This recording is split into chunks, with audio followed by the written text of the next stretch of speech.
Okay. Leo tutaongelea kuhusu maarifa mengi yamejificha ndani ya vitabu, na watu wote ambao waliofanikiwa wameweza kuweka mambo yao ndani ya vitabu. Sasa tunaongelea kitu muhimu sana kwa maisha ya mtu ambaye ana kiu ya mafanikio. Mtu yote ambaye ana kiu ya mafanikio lazima asome vitabu, na mimi ninaweza nikasema kwamba kitu cha kwanza kilichonibadilisha katika maisha yangu ni vitabu.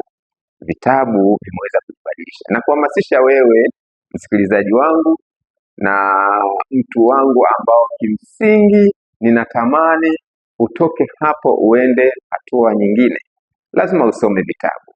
Sasa leo ninakuja na vitabu ambavyo nimeandika, ninaamini ukivipata vina uwezo wa kubadilisha maisha yako. Kitabu cha kwanza ni hichi ambacho kinaongelea Mungu anakwambia nini kuhusu uchumi wako. Mungu anakwambia nini kuhusu uchumi wako. Kinaongelea mambo mengi sana ya ujasiriamali, lakini mambo mengi ya kiuchumi, na kuna kipengele kimoja kinachosema ambacho furaha ya maisha ya binadamu kwa mtu anayefanya kazi na kupata mshahara, maisha ni mazuri, lakini furaha iliyo bora ni mtu anayegundua talanta yake.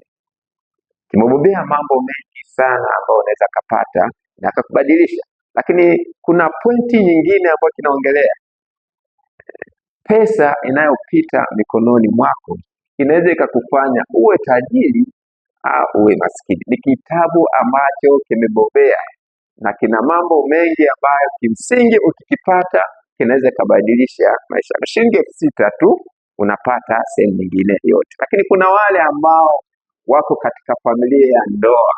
Familia ya ndoa waletea zawadi nzuri sana ya moyo wa ndoa ni upendo. Moyo wa ndoa ni upendo.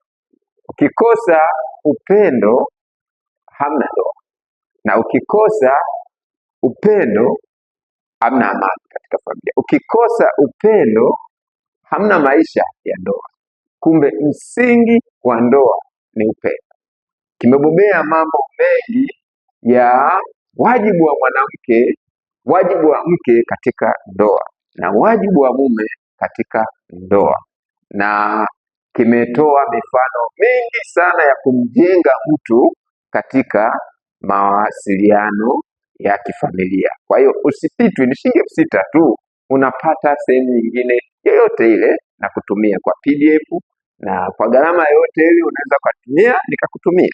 Lakini mafanikio yamejificha ndani ya matatizo. Mafanikio yamejificha ndani ya matatizo. Kitabu tena kingine ambacho kimsingi ukikipata kinaweza kikabadili maisha yako. Na kama uko kwenye changamoto, unaona kabisa umekata tamaa na umeishia hapo ulipo, pata kitabu hichi, kinaweza kukutoa sehemu moja kukupeleka sehemu nyingine.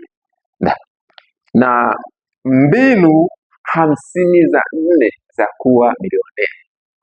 Sehemu yote ambayo upo ukikisoma kinaweza kikakuonesha fursa ambazo zitakuzunguka hapo nyumbani kwako. Kimebobea na mambo mengi, nimeyafuatilia na mimi mwenyewe yamenibadilisha. Ndio maana nataka tuende pamoja katika hiyo. Lakini kama jinsi ambavyo walipoongea kitabu cha umilionea ndani ya ufugaji wa kuku, kimeandikwa na mfugaji lakini mbobezi na mtu aliyefanikiwa katika ufugaji wa kuku. Nina hakika ukipata vitabu hivi ambavyo nimeviandika mimi mwenyewe mwandishi, nina hakika katika lile kundi la watu ambao wanaenda katika mafanikio tutakuwa tuko pamoja wote. Naamini kabisa tuko pamoja, na Mungu amenituma kukuletea wewe kitu hichi ili tuweze kuwa pamoja na twende pamoja katika safari yetu. Nakushukuru sana ndugu mfuatiliaji wa vipindi vyetu hivi, na tutaendelea kuwa na mafunzo mengi ya ujasiriamali na jinsi ya kutoka katika maisha. Namba zetu ziko hapo chini, please unaweza ukatupigia katika namba hiyo na tukaongea na wewe kiurefu zaidi. Asante sana, Mungu akubariki. Asante.